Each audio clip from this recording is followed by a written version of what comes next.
protest about the filthy, disgusting, corrupt arms trading that's going on at the Excel Centre. The world is awash with weapons.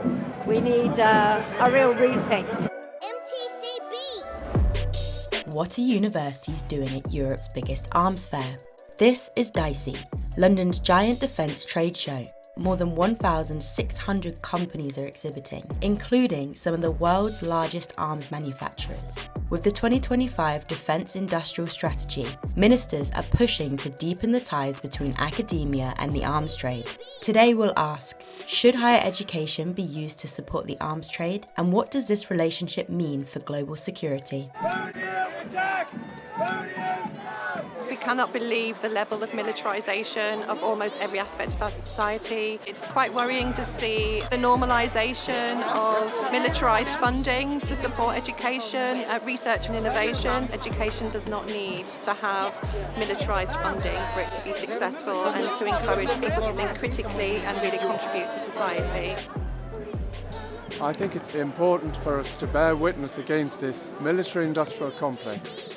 For myself, I'm come here as a Quaker, as a former member of staff of the University of Edinburgh. I felt fortunate that we were an ancient institution which was doing mostly blue sky research, and so we were not tainted with grants from the Ministry of Defence, with funding allocations for weapons of destruction from arms companies. But I do recognise that there is a huge link between the imagination and the research and the curation of knowledge and how it can be used. The world-famous informatics department at the University of Edinburgh is providing the base knowledge about how self-seeking drones can lock on to targets which they recognise, don't even have to be humanly directed. These are grim developments. What's most grim is that these are being tested on Palestine, tested on Gaza. This year, 51 Israeli firms are exhibiting, a major source of protest because of the ongoing onslaught of Gaza. Israel has destroyed every single university in Gaza. There is an edukide that has been taken place in Gaza. Palestinian children have no schools to go to. Schools are a target.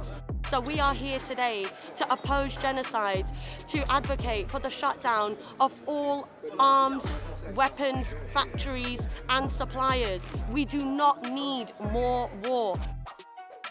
JCB is not only supporting the occupation of Kashmir, but it is involved directly in the genocide in Gaza. We completely support students and other activists who have taken a stand against the complicity of universities, and part of that, of course, is the careers fairs. JCB even have their own academy. Most young people in this country are against the genocide, and they need to understand the connections because they are not going to want to work for that genocidal industry.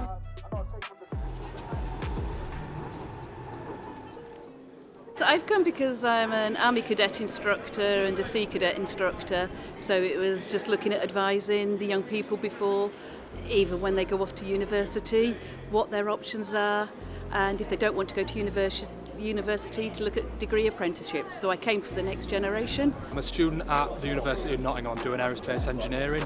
My aim here is to look around, see what sort of opportunities I've got within the general aerospace industry, what else is available for me and where I can be going in the future.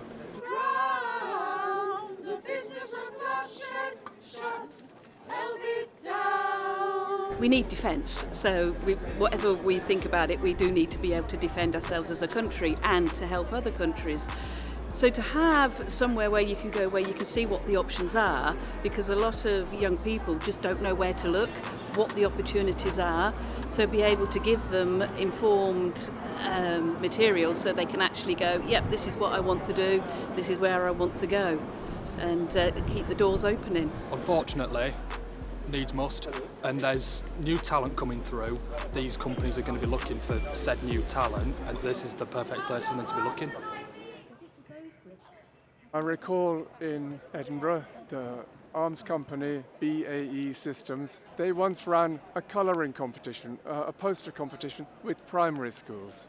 Isn't it just shocking that they're trying to infiltrate the idea that they can be a friendly, good employer and all that sort of thing?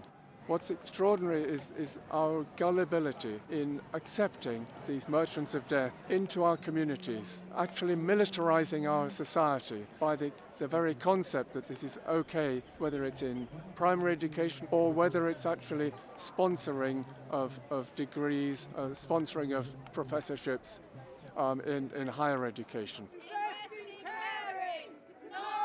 I fear for the generations coming up behind us. They get an education to be at the disposal of the billionaires and the millionaires, the less than 1% now, who run everything. And they pay for that education system. That is what this DSEI is all about. Actually dumbing everybody down, not giving anybody an education, and presenting them with things that they're told that they need. And those things are part of an extractive industry that's destroying the very planet. So the idea that we are educating our children to kill themselves is really kind of an anathema. It's time to change all of that. It's time that we have the education that kids need to live, not how to build drones or robots or killing machines. Those of us who yearn for peace are driven to come to a celebration, a fair, an arms fair, a fair for the merchants of death. Terrible. So, glad to be here though.